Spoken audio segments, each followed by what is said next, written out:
Assalamualaikum warahmatullahi wabarakatuh. Selamat pagi dan salam sejahtera untuk kita semuanya. Perkenalkan, saya Guru Fajar Alamsyah, MM, dosen tetap pada program studi kewirausahaan STE Sampit atau Sekolah Tinggi Ilmu Ekonomi Sampit. Saat ini saya sedang menjalani proses sertifikasi dosen di tahun 2025, dan video ini adalah video tentang PDD UKT-PT bagian Tridharma pengajaran. Ya, adapun saya sebagai dosen di sini mengampu pada mata kuliah riset pasar yang besaran SKS-nya adalah 3 SKS, dan saya ajarkan di semester genap, tepatnya di semester 8 pada program studi kewirausahaan. Mata kuliah ini diajarkan secara tatap muka ya, dengan rincian 16 kali pertemuan, 14 kali pertemuan perkuliahan, dan 1 kali UTS serta 1 kali UAS. Mata kuliah ini merupakan mata kuliah wajib yang harus diambil oleh mahasiswa dan harus diselesaikan oleh mahasiswa pada program studi kewirausahaan. Mata kuliah ini ya deskripsinya adalah membekali mahasiswa dengan pengetahuan dan keterampilan untuk melakukan riset pasar secara komprehensif guna menunjang pengambilan keputusan strategis, baik itu dalam manajemen ataupun dalam bisnis kewirausahaan. Dan mahasiswa juga mempelajari bagaimana mengidentifikasi masalah dalam pasar, merancang serta melakukan riset dan menganalisis perilaku konsumen, dan juga menyusun strategi berbasis data. Adapun referensi yang saya pakai dalam mata kuliah riset pasar ini ada 3, yaitu buku dari Kuncoro tahun terbit 2011 dengan judul Metode Riset untuk Bisnis dan Ekonomi terbitan Erlangga, buku kedua dari Umar tahun terbit 2013 dengan judul Riset Pemasaran dan Perilaku Konsumen terbitan Gramedia, dan buku yang ketiga dari Jaslim Salidin tahun 2018 dengan judul Perilaku Konsumen dan Komunikasi Pemasaran yang terbitan Linda Karya di Bandung. Untuk capaian pembelajaran lulusan ya, saya mengacu pada CPL Prodi. Ada yang pertama CPL untuk sikap, yaitu bertakwa kepada Tuhan Yang Maha Esa.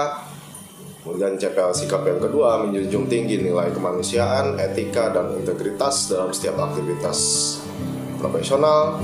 Dan aspek pengetahuan ya, saya gunakan CPL yang pertama, yaitu menguasai konsep dan riset pasar dan aplikasinya dalam dunia kewirausahaan.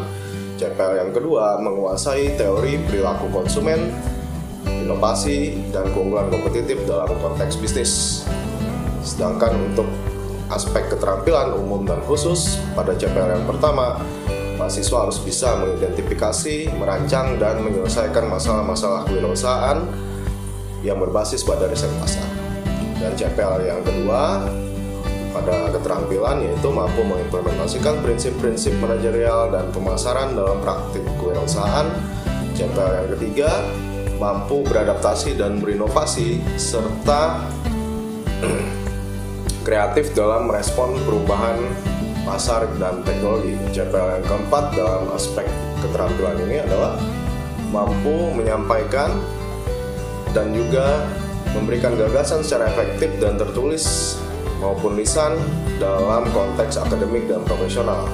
CPL yang kelima yaitu mampu bekerja dalam tim multidisiplin secara kolaboratif untuk menyusun strategi bisnis berbasis data.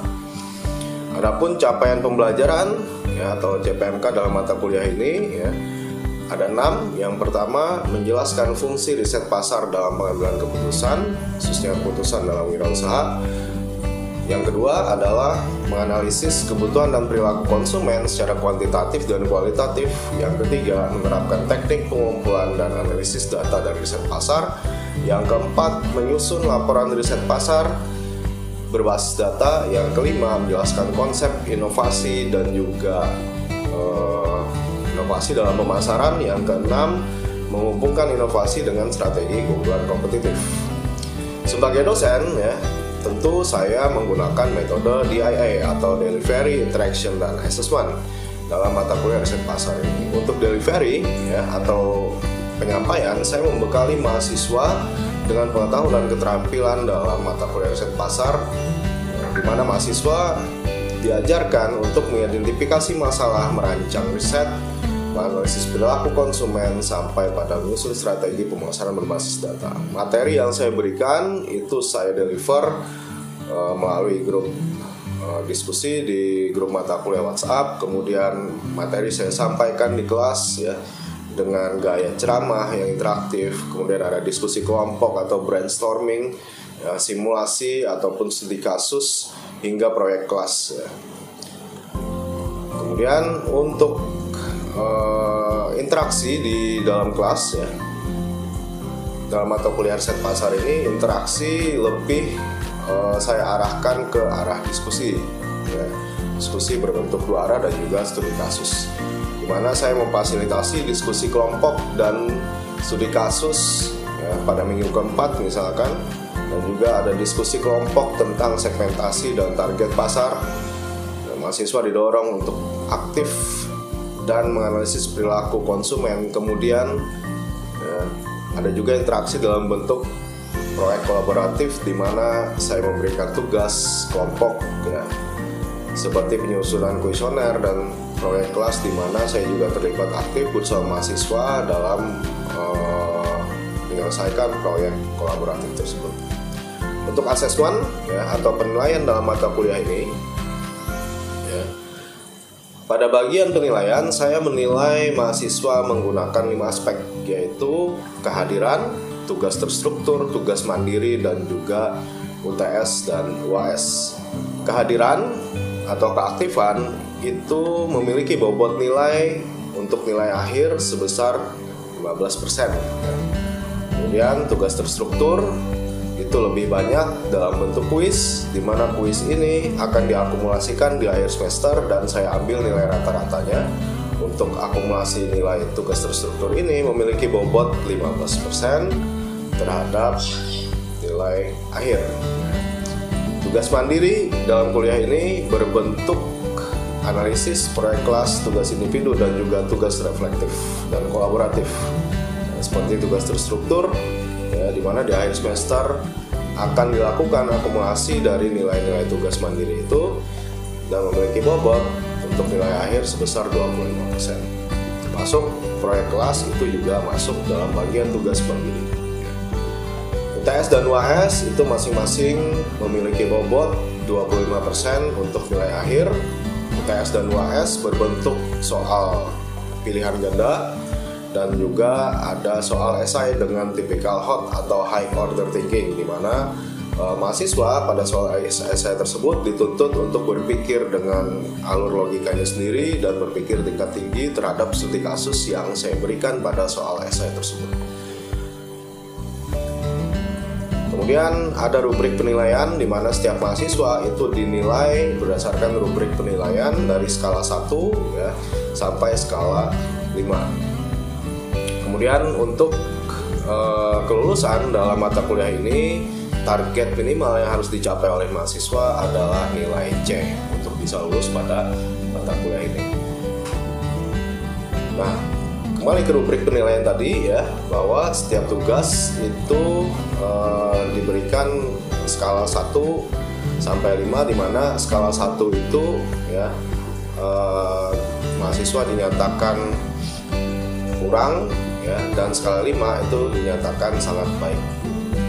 Rubrik yang saya nilai itu berdasarkan indikator seperti tanggung jawab ya, pengalaman atau pengolahan informasi ya, pengolahan informasi dan data, kemudian komunikasi baik sesama teman maupun dengan dosen, sampai pada pemahaman terhadap materi tugas yang diberikan.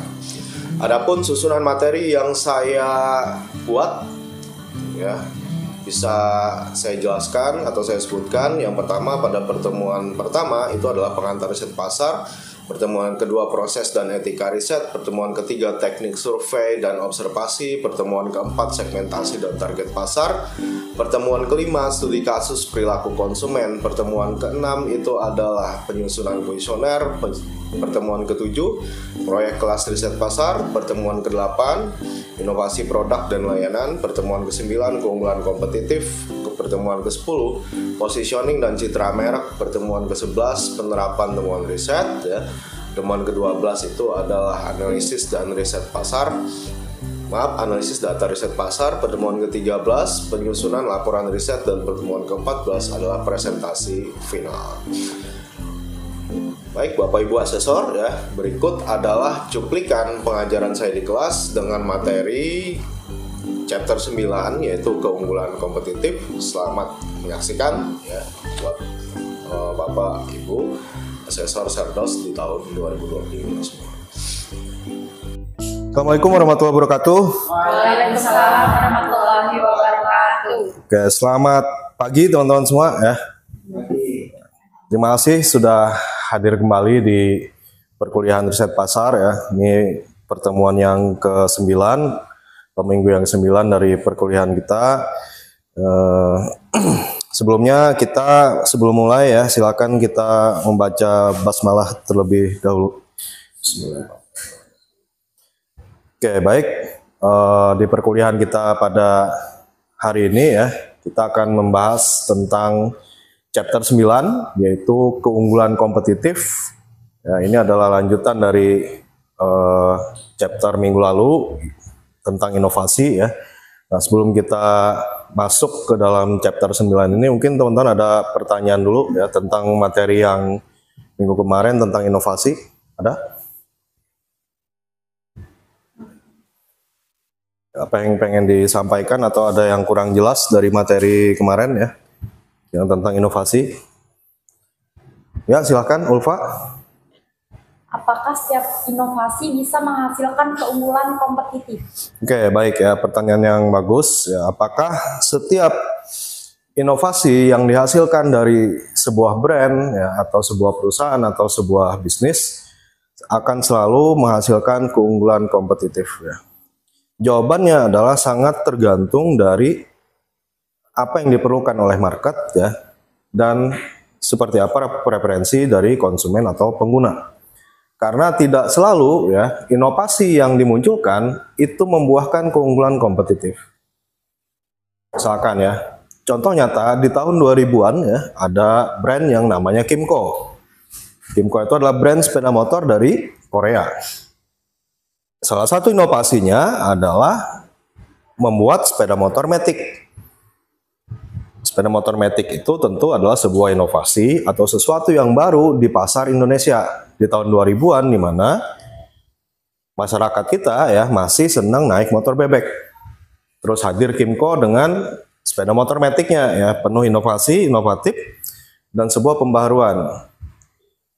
Kymco menganggap hal ini adalah sebuah keunggulan kompetitif. Akan tetapi ya, inovasi tersebut tidak divalidasi oleh market.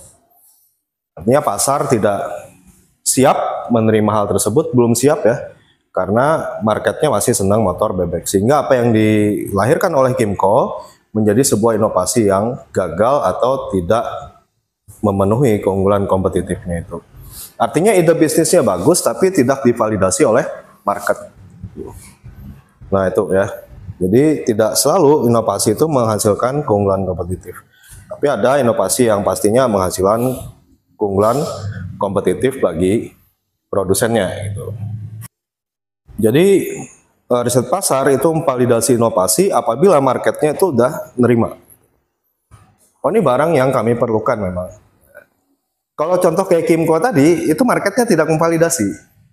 Padahal inovasinya bagus kan, ya kan? Ya. Motor matic di tahun 2000-an belum ada di Indonesia. Orang senangnya pakai Astrea dan lain sebagainya. Nah, gitu. Oke, itu ya.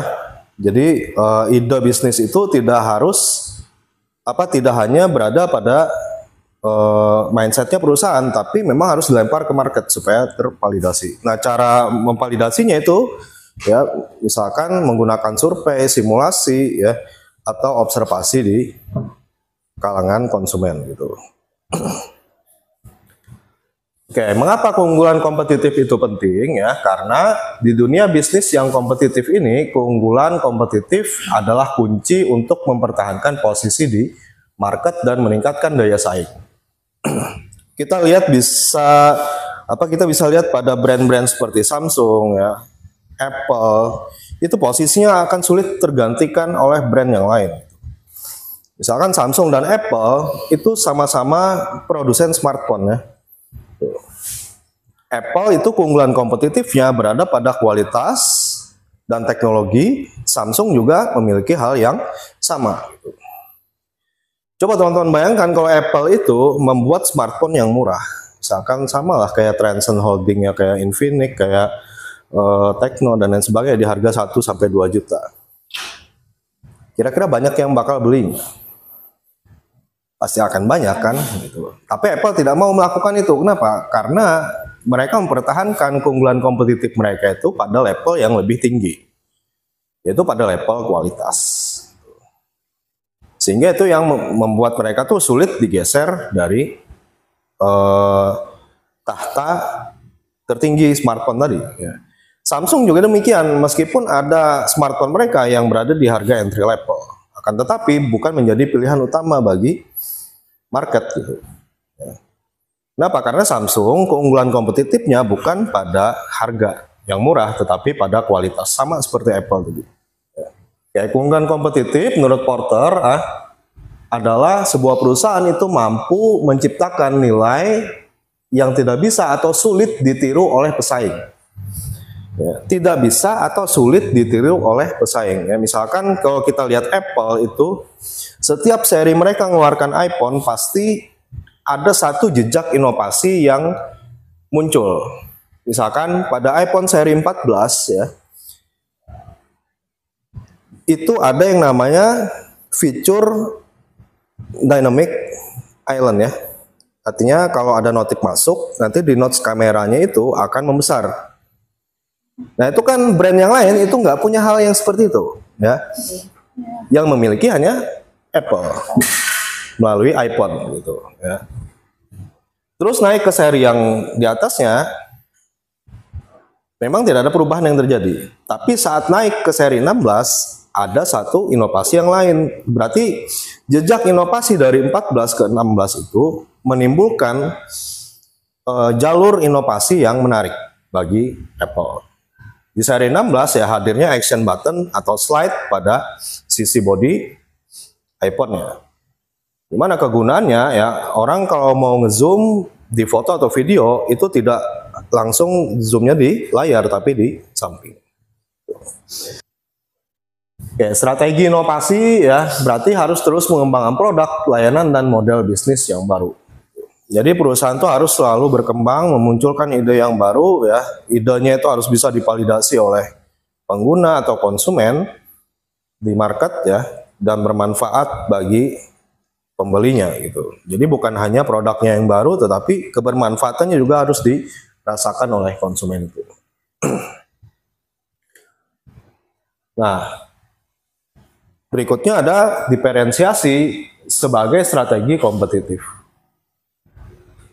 Jadi diferensiasi memungkinkan perusahaan untuk menonjol di tengah persaingan. Ini bisa dicapai dengan menawarkan produk yang unik, ya, fokus pada kualitas dan keandalan, kemudian pengalaman pelanggan yang dipersonalisasi, dan yang terakhir layanan pelanggan yang tanggap dan proaktif. Ya, ini pembeda dalam strategi yang kompetitif. Jadi kalau sebuah brand misalkan dia tidak unggul pada hal ini, dia harus unggul pada ini. Kalau tidak bisa keempat-empatnya, ya harus unggul pada satu di antara empat ini. Nah, misalkan ya kita ambil Apple tadi. Apple tadi itu fokus strategi diferensiasinya itu pada kualitas dan durability atau keandalannya. Ya. Kayak tantangannya apa aja? Yang jelas persaingan semakin kompleks ya. Perubahan preferensi pelanggan yang terus berubah, minatnya, kemajuan teknologi yang cepat dan keterbatasan sumber daya serta keterampilan. Oke, misalnya kita kembali pada contoh smartphone tadi. Kita akan tarik kelasnya lebih rendah sedikit, misalkan pada rank harga 1 sampai 3 dan maksimum 5 juta. Siapa yang ada di benak teman-teman semua untuk brand smartphone di harga segitu? Xiaomi, Oppo, ya, Vivo. Awalnya ya. Awalnya 3 brand itu kita mengenalnya dengan brand smartphone murah. Cuman sekarang ada pemain baru, sama-sama dari Cina kan, sama-sama dari Tiongkok. Namanya Transsion Holding. Dia punya 3 sub brand, Infinix, Tecno, sama satu lagi, itel. Oke. Ini harga smartphone-nya dari 1 jutaan ada, di 2 juta ada, 3 ada, 5 ada. Keunggulan kompetitif mereka di sini bukan pada kualitas, tapi pada harga yang murah.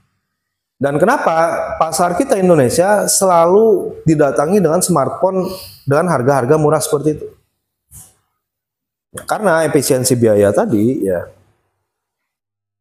Kalau di negara berkembang, smartphone murah itu lebih cepat laku dibandingkan smartphone dengan harga kelas atas. Ya. Kenapa? Karena banyak yang minta. Makin banyak yang minta, barangnya akan diproduksi semakin banyak. Oke. Itulah kenapa pasar-pasar negara berkembang kayak Indonesia, India, ya, itu pasti banyak yang jualan smartphone dengan harga murah. Dari brand-brand itu tadi. Nah, persaingan di kelas itu semakin kompleks karena bukan hanya 3 brand itu, ada 3 brand sebelumnya kayak Xiaomi, Oppo, Vivo itu juga bermain pada kelas yang sama.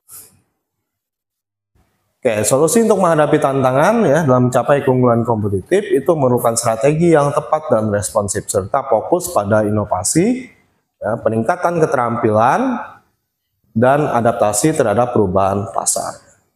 Nah, kalau perusahaannya tidak bisa beradaptasi pada perubahan pasar yang cepat, perubahan preferensi konsumen, maka nasibnya akan seperti Nokia atau BlackBerry.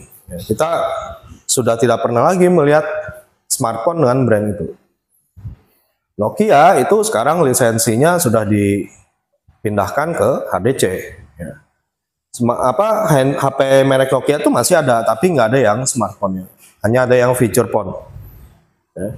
BlackBerry itu udah nggak ada lagi lini bisnis smartphone-nya.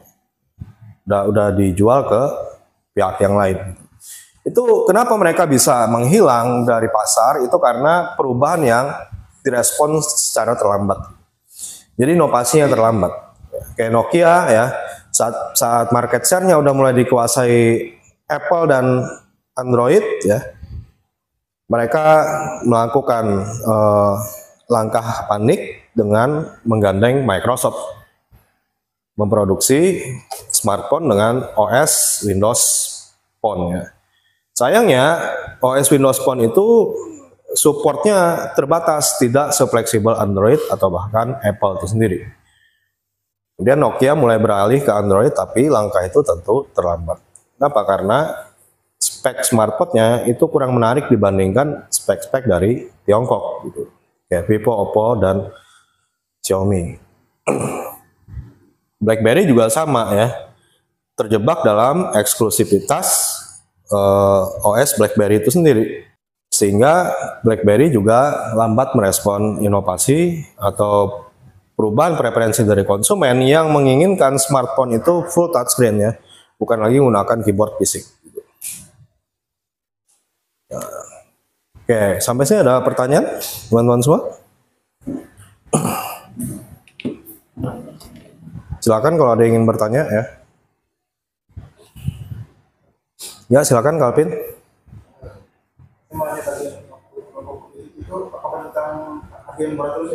Kenapa? Kompetitif itu apakah selalu tentang harga murah ya? Oke, ya.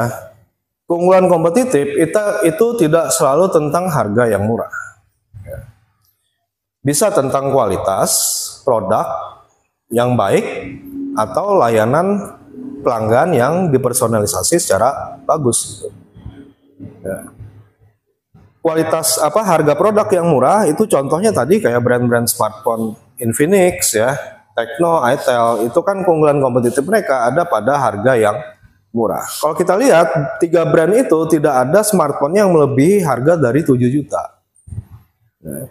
Tecno itu kan paling mahal yang smartphone lipatnya, itu 7 jutaan kan. Nah, kalau Infinix itu pasti seri yang GT Pro. itel juga demikian. Ya.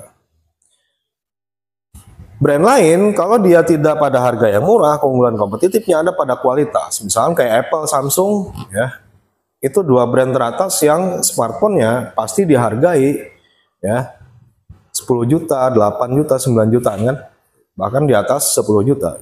Kenapa? Karena yang mereka jual itu memang kualitas dan daya tahan yang lama gitu. Makanya kalau kita perhatikan kedua brand itu, Samsung, Apple itu pasti merilis smartphone mereka itu cuma setahun sekali untuk yang seri flagshipnya. Kalau Apple itu kan biasanya setiap September ya. Jadi paling tidak ya ada keunggulan kompetitif tuh dari harga ya, terus dari kualitas produk dan layanan. Jadi tidak melulu soal harga yang murah. Cukup? Ada pertanyaan lain? Cukup ya? Oke, untuk itu teman-teman ya, nanti ada tugas mandiri yang akan saya berikan di grup WhatsApp ya. Tugasnya itu berupa artikel penelitian. Nanti akan saya kirimkan ke grup WhatsApp kita ya, di mana artikel penelitian itu membahas tentang keunggulan kompetitif dan inovasi dalam riset pasar ya. Dan tugasnya nanti harus teman-teman kerjakan dalam tempo waktu 1 minggu dari hari ini ya, dan dikirimkan ke email saya. Ya, terima kasih. Itu saja untuk hari ini. Semoga bermanfaat untuk teman-teman semua. Terima kasih. Saya akhiri. Selamat siang. Assalamualaikum warahmatullahi wabarakatuh. Waalaikumsalam warahmatullahi wabarakatuh. Demikian video PDD UKT ini ya. Bagian pengajaran saya sampaikan. Semoga bisa memberikan informasi yang cukup ya, bagi Bapak Ibu Asesor Serdos di tahun 2025 untuk menilai kinerja saya pada bagian pengajaran ini. Akhir kata, saya mohon maaf jika ada kesalahan kata dalam video ini. Terima kasih sudah menyaksikan. Selamat pagi. Assalamualaikum warahmatullahi wabarakatuh.